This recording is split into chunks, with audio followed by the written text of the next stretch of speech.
The Trump administration says it held positive and constructive talks with top Iranian officials over the weekend.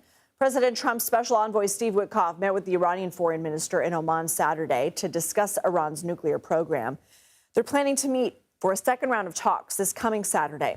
In a statement after the meeting, the White House said, quote, "These issues are very complicated, and Special Envoy Witkoff's direct communication today was a step forward in achieving a mutually beneficial outcome."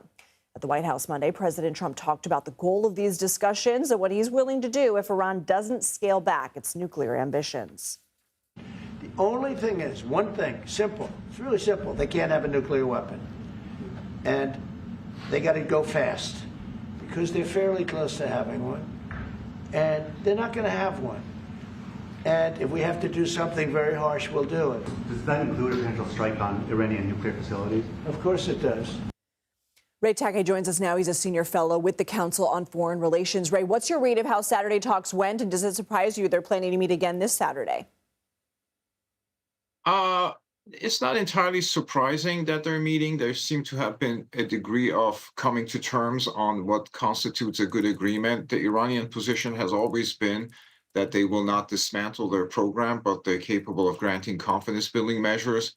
And that seems to have been acceptable to the American position, which going in was calling for more of a substantial dismantlement of that program.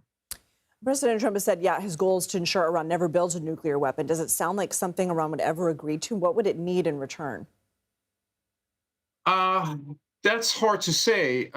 Iran so far does not have, of course, nuclear weapons. That's something has been debated and discussed for a long time.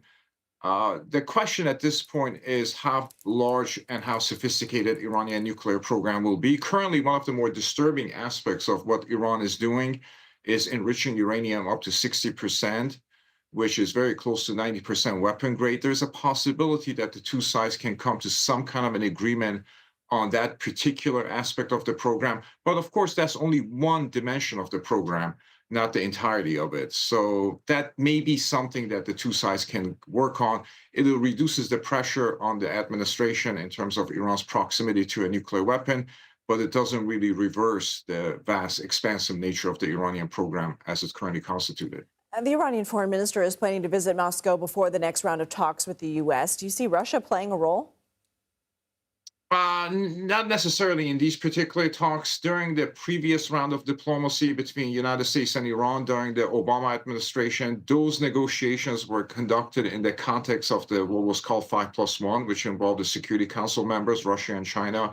This is more Iranians briefing the Russians, and actually they also have done so with the Chinese, their great power allies, about the nature of their discussions with the United States. And also, President Putin, in his conversations with President Trump, has suggested himself as a mediator between the two sides, between Iran and the United States. That is not happening at this point, but certainly the Russian Federation is going to be involved, given that it has good relationship at this point with both the United States and Iran. Does Iran need to reach any kind of understanding in regards to Israel to move forward with the United States?